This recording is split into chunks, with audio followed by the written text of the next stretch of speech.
Tanya Sharai Chudveimuna Perek chapitre 5, qui est la suite de la Haggaha, de la parenthèse qui a commencé à la fin du chapitre 4.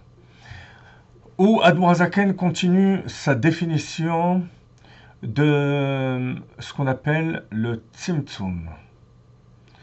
Le Tzimtzum, le Magen, le bouclier du soleil qui va filtrer la lumière du soleil. En effet, il ne faut pas voir le filtre comme quelque chose uniquement de négatif, qui diminue l'intensité du soleil, mais comme quelque chose qui est une metsiout, c'est-à-dire qui provoque quelque chose de tangible pour nous, par rapport à nous, pardon.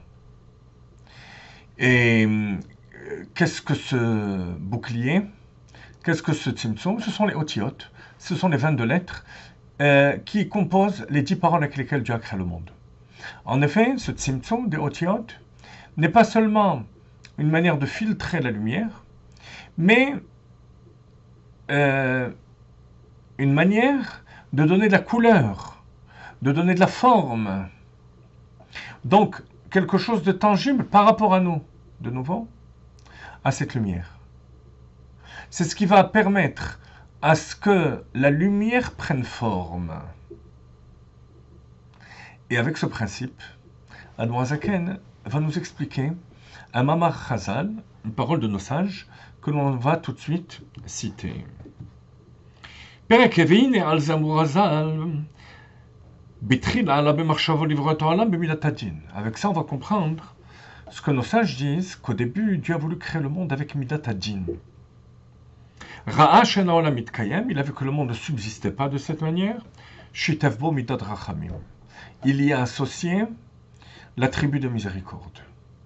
Comment peut-on imaginer, sans la définition d'Admorazaken, que Dieu ait voulu créer le monde avec midatadin? Mais midatadin, c'est une absence. On peut créer avec une absence? Non. On ne peut pas créer avec les lettres. Les lettres, c'est le tzimtzum. Midatadin. Il n'y a que la lumière qui crée. Yudke Vavke. Le pouvoir créateur de Dieu.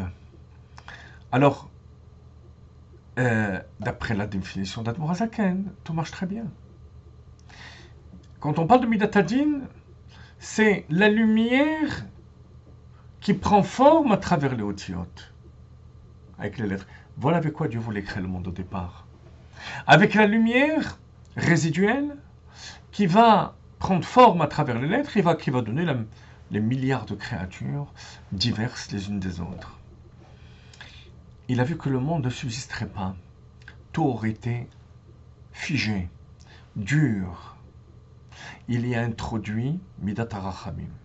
Qu'est-ce que c'est Midat HaRachamim? Une lumière supérieure que ce que les lettres contiennent. Ça, c'est Midat HaRachamim. Et comment ça s'exprime dans le monde, dit Admorazaken?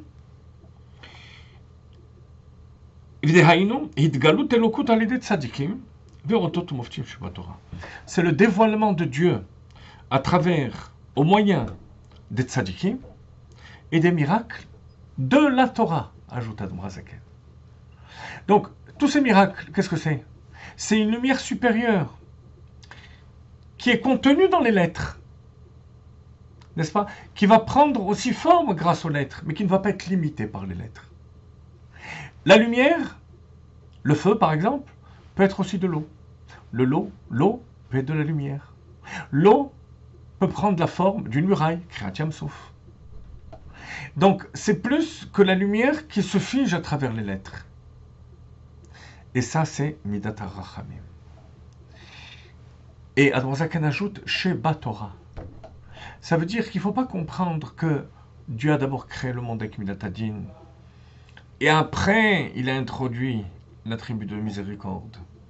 C'est dans la Torah, c'est au-delà du temps. Les deux sont venus en même temps.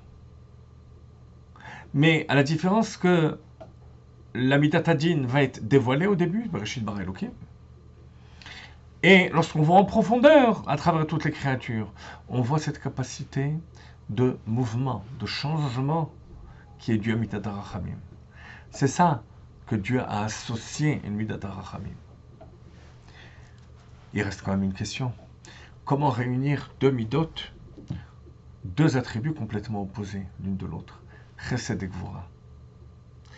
À cela, Adourazaken répond Vine al Zamrou, Bezohar. Le Zohar dit Dele'ela, en haut. Besitra de Kedushaïla, dans le côté de la sainteté supérieure. Lorsqu'Adourazaken dit en haut, supérieur, c'est le monde Atzilut. À la source de tout, It Yemina Veitzmala. Il y a la droite et la gauche. Chesed ou Gvura.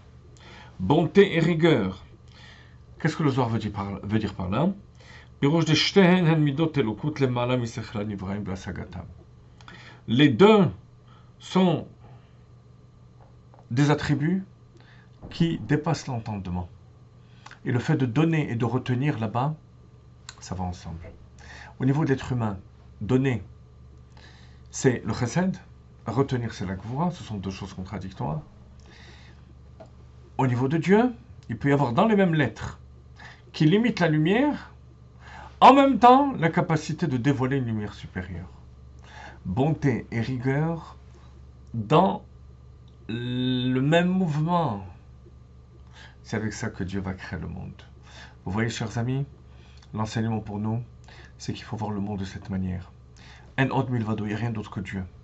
Et même tel que Dieu nous fait percevoir le monde, il faut savoir qu'avec la prière, avec la Torah, on peut dévoiler Midat Harachamim, l'attribut de miséricorde, qui se trouve dans les lettres limitées. Ce sont nos prières. Ce sont les prières et les bénédictions qui viennent par les tzadikim, qui viennent par la Torah. Le monde n'est pas figé. Il peut bouger et ça dépend de nous.